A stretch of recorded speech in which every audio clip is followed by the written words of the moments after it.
excited to welcome a friend, a longtime colleague, and he's a guy that I always appreciate his humor. So he better be funny on this appearance of All In. I'm teasing. Sean Pendergast, so happy to welcome you to the show for the first time. And it's weird, I'll tell you, Sean, as I'm getting used to the camera, and I'm not used to it yet. Now, instead of just hearing my guests, I'm seeing them for the first time while I'm talking to them. So I hope it doesn't scare you that you have to look at me while we're doing the show. Not at all. Not at all. No, you look great. It's good to talk to you, Amy. You too. And congratulations. The big move for what was Sports Radio 610 now to the Fan 95.7 in Houston. How's that been? Yeah, it's going great. I'm just, I'm singing a lot more songs on the air to cater to the FM crowd. Wearing shades on the air, to cater to the younger crowd and things like that. So, no, it's been great. It's really fun having people come up to you when you're out and about going, it's really good to be able to hear you now. Yes, outside the parking lot. Yeah, in the park. That's the big thing. Even JJ Watt said that. JJ was our first guest that we had on when we flipped over. Yeah, so we flipped over during my show that I do with Seth Payne every day at 8 o'clock in the morning. That was when we made the switch on August 13th. And our first guest was JJ, and we're running a promo now where he said that exact same thing that you just said at the end of the conversation. He was talking about how great it is. You guys have entertained me for all these years. I can hear you when I'm in a garage now. I'm like, yes, bingo, promo right there. Amazing. Yep. Well, just as you're mentioning JJ, what a neat opportunity for him to take over and be part of that number one broadcast team on CBS. You know him. You've covered his career. Even after he left Houston, he's so synonymous with Houston and with the people, and he does so much good there. How do you think he'll flourish in that role? I think he'll do great. I thought he would do great in the role he was in with Ian Eagle. I thought he was good in the few times he did the studio show the year before. The thing about JJ is like, he puts the work in to anything that he does. So, and I think the educated fans that watch on TV can tell the guys that are watching on a daily basis, going to the production meetings, talking to guys. The one thing about him getting bumped up to the number one team on CBS that I was disappointed, it's probably too strong a word, because I was really happy for JJ. I thought he and Ian Eagle had such good chemistry on the games that they did. I thought they were a great duo. I think he and Kevin Harlan are neck and neck for me for best in the business right now. I think they're outstanding. I think Jim Nantz is a legend and he's great too. And I think he and JJ are going to be awesome. But that was the thing. I'm like, I'm going to miss that pairing. And then come to find out CBS promotes another friend of our show, Ross Tucker, gets bumped up with Ian Eagle. He comes on our show every Tuesday. Ross does. So that was a nice, it was a really beneficial ripple effect. Your original question was about JJ. I think JJ's going to be great. I have great respect for him.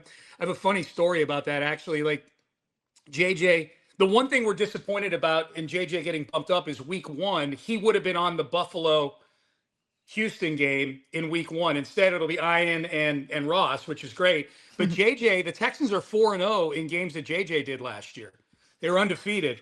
It was funny. The one of the games that he did was at NRG Stadium, and it was the game against Jacksonville where Davis Mills was the quarterback, and they came back from down 19 points in the fourth quarter. Davis had that run to win the game. And I came down the press box in NRG's on the 8th floor, the very top of the stadium. And so is the announce booth. So JJ and I both got out of separate elevators at the same time and ran into each other in the lobby to go back. And JJ does some post-game stuff for CBS, like on CBS HQ and things like that, just what he saw during the game. And we bumped into each other in the lobby. And he says to me, he's like, I had the whole thing written out, ready to go. And then the Texans come back from down 19. I had to rip everything up. Does that happen a lot? Oh, you were a player. You know how often that does not happen, but you got to be ready to pivot, man. So I thought that was funny. He's going to be great. I think he's going to be outstanding. It's funny to say because he obviously is a superstar veteran of the NFL. He's made a ton of money now. He's taking over this role, but he's so down to earth and normal, if you will. If you didn't know he was JJ Watt and he was rich and he was famous and he was accomplished, you would just enjoy hanging out with him and chatting over, a beer and some nachos. He seems so personable. Yeah, he's a great guy. I mean, we've been covering him obviously since 2011. I think some of that is just obviously he comes from a great family. and great upbringing. But he was a 2-star recruit coming out of high school. Like JJ is a guy who had to earn it. He went to Central Michigan as a tight end and then had to walk on at Wisconsin, and of course became an All-American. And we know what he became in the NFL. He's a great dude. I just one other like quick anecdote that kind of plays to what you're talking about, but when I texted him to come on and be our first guest, that's what I told him. I said, there's nobody more appropriate in Houston to be the first guest of the new station than you. I mean, he's the most meaningful athlete in the history of the city. And he texted back and he said, I would be honored. And then that was like a week or two before the launch of the new station. That morning, 8 a.m. He was coming on with us at 8:20. Seth Payne and I get a text from him, a group text at like 7:30. There was practically a pep talk for the interview. He's like, guys, I'm looking forward to it. I got the hotline number ready to go. Let's go be great. It's an honor. This is a big day. A lot of work has gone into this. And I'm going, this guy's the greatest guy ever, man. He's the best. The leadership. You can tell the leadership is still there. He's still hurting people, getting everybody ready to go. Yep. I love it. Well, let's talk about the current Texans defense because they were fierce a year ago, really set the tone. And as that division battle in the AFC South went down to the wire, Jaguars end up winning it. And a lot of questions were about the Texans offensively. But defensively, where have they taken a step forward this offseason as we get ready to kick off 26? Yeah, I would say that anybody who watched the Texans defense last year knows they were, if not the best, one of the 2 or 3 best in the league. But the things they were really focused on this offseason or going into this season, they gave up a lot of big plays. And a lot of that had to do with, they're solid personnel-wise almost everywhere in that defense last year. But that second safety spot that was supposed to be C.J. Gardner-Johnson, but he got cut 3 games into the year because he was not a great guy behind the scenes and was kind of going into business for himself a lot out there defensively. He was a big reason why they started 0-3 last year. He got cut. That safety spot turned into this revolving door of aging veterans and rookies and street free agents. And that was a big reason why the one Achilles heel the Texans had was giving up a lot of big plays. They signed Reed Blankenship off of the Philadelphia Eagles. And the thought is that he's going to really kind of do a couple of things, Amy. Hem things down back there to prevent big plays because he operates a lot like a green dot linebacker. Like he's a guy that gets guys organized and things like that. What that's going to allow is for Kalen Bullock, the third-year safety who's become one of the best ball hawks in the league, to really be more of that center fielder and not have to handle so much of the organizational duties in the secondary. So that's one area where they've upgraded personnel-wise. And then I think the other thing that they've done is the signing of Jadeveon Clowney a few weeks ago. The issues on this defense, there are almost no issues with the first layer of the depth chart. It's littered with Pro Bowlers and all-pro guys. But the depth on the defense, there were and probably still are some areas of concern. One of those was the defensive ends behind Will Anderson Jr. and Daniil Hunter, 2 of the best in the game, but the big drop off after that. Signing Clowney, who lives in Houston still from when he was here back on his rookie deal back in the late teens, is huge. And Clowney, for the first time in years, wanted to sign so he could be in training camp. He's become sort of this soldier of fortune where he's on a different team every year, still a productive player. But he said in his press conference when he signed here, I wanted to get in early because I want to be in training camp. So I'm not looking at the guy next to me saying, where do I need to be on this play in week 1, that was happening in other places. And so that's been great. So he's been nursing a bit of a lower leg injury the last couple of practices. Nothing earth shattering. He'll be back. But the few practices where he was practicing, he looks like Clowney. And I say this, Amy, I said this on my show. We always talk about what's something you got to stop and watch. You know what I mean? Like I can't go to the bathroom because this is about to happen on TV. For years, for me, it's been a Jordan Alvarez at bat. If Jordan's up, I'll hold it. I'll hold it and I'll wait and see what happens on TV. I think Jordan, even in this Triple Crown season that he's having, might get replaced by opposing teams of the Texans, 3rd and 12, backed up in their territory, and you got Will Anderson on a wide 9, you got Daniil Hunter on the other side, and you got Clowney, which they've been doing with him in training camp, kind of roaming over the guard in the center in a 2-point stance. which is what Bill O'Brien and Romeo Crennel used to do with him back when he was here the first time. He looks good, and they were doing some of that with him in practice, and he was making life. I think he's half the reason Wyatt Teller's running with the second string right now. It's because of Clowney just burying the interior of that offensive line. So I think there's not a lot to improve on with this defense. They're great at most of what they do, but I think the pieces that they've picked up in Blankenship and Clowney really shore up a couple of areas for them. I was pretty blown away. I will be honest, when we moved to Houston in November, so we were here for the offseason and even doing some work with you all at what is now the Fan 95.7, but finding out that there were questions about whether or not CJ Stroud is a bust and that whole project should be abandoned. As you look back over last season, how do you pinpoint some of the issues that he ran into?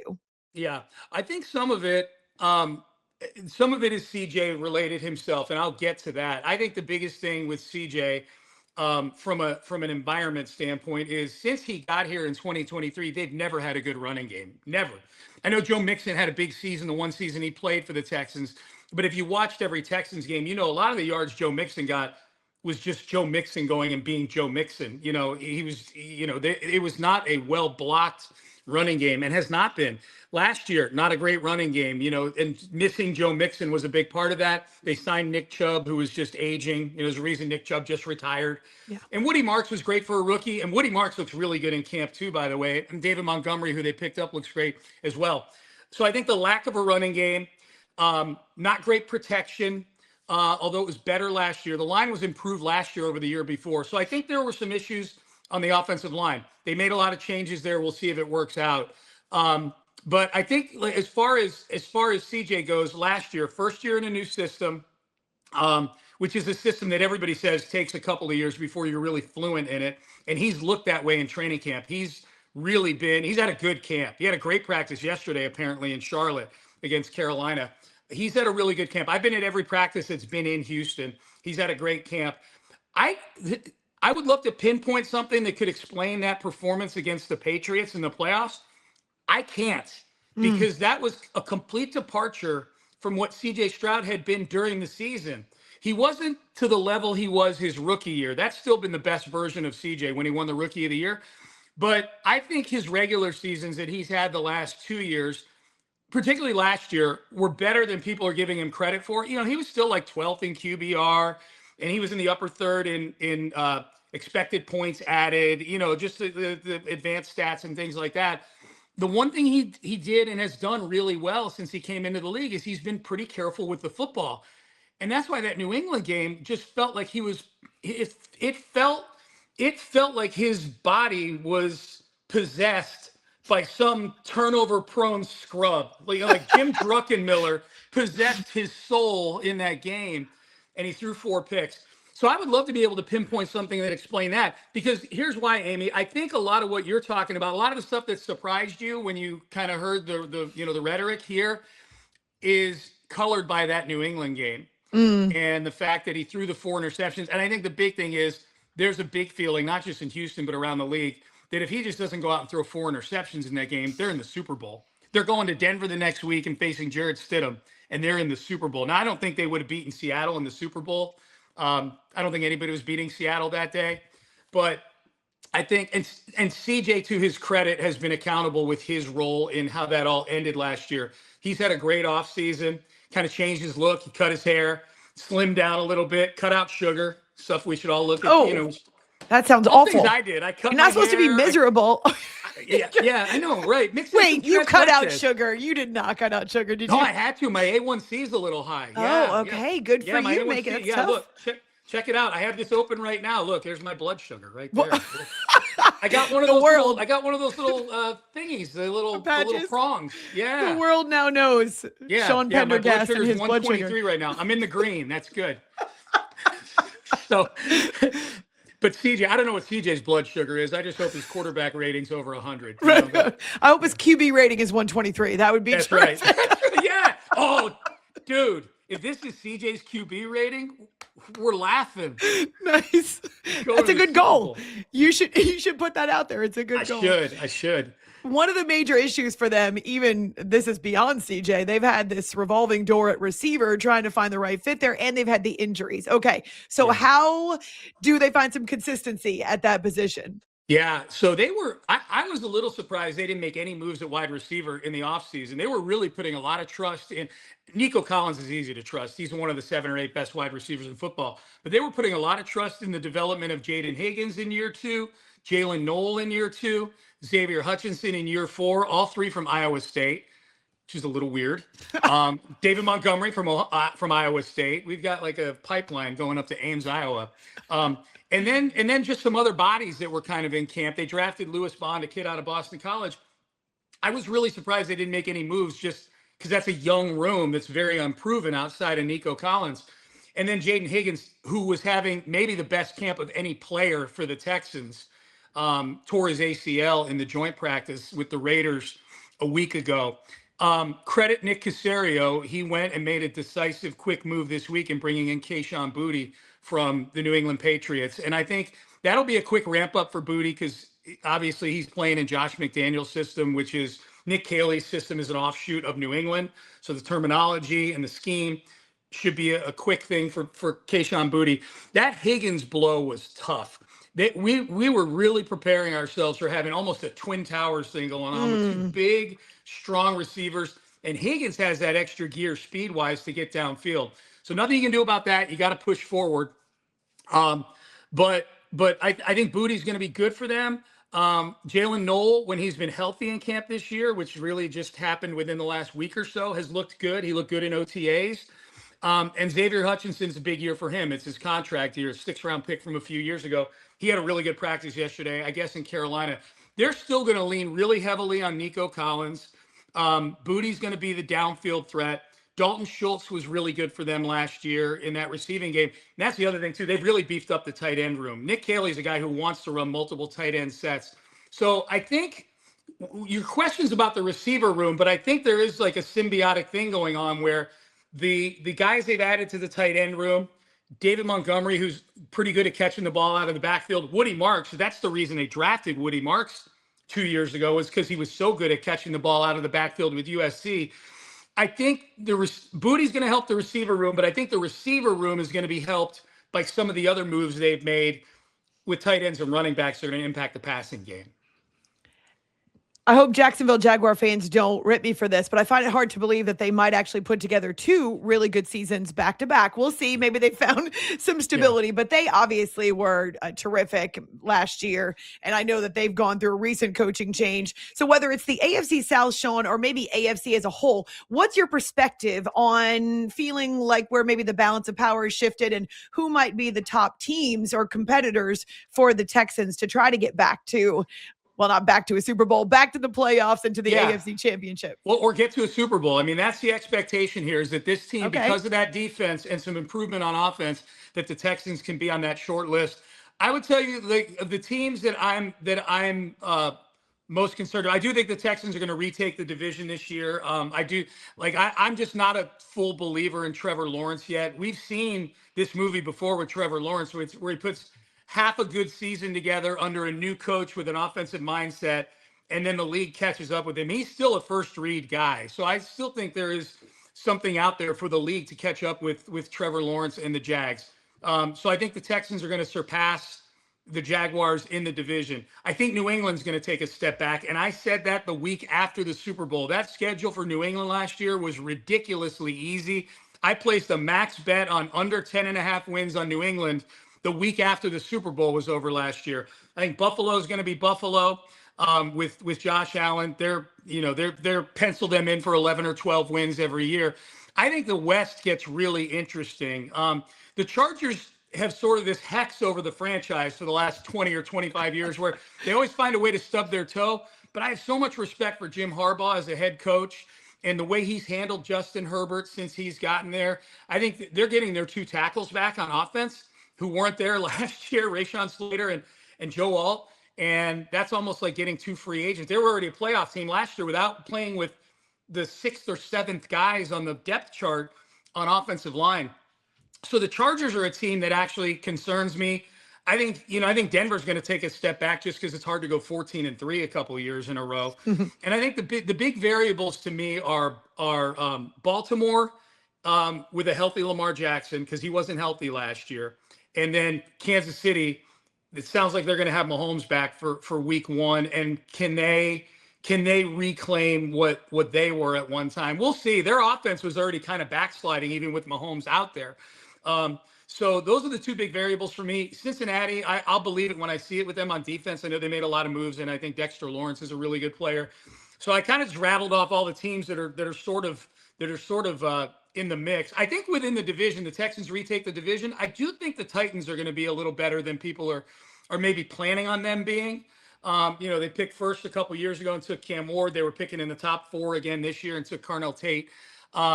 I have great respect for Robert Saleh as a head coach, and I think coaching in New York for the Jets is probably a great learning experience for him. He won 7 games with Zach Wilson the year that Aaron Rodgers tore his Achilles. So I have great respect for him. I think some of the moves they made on defense were really good. I'm not saying they're going to be a playoff team, but I do think maybe this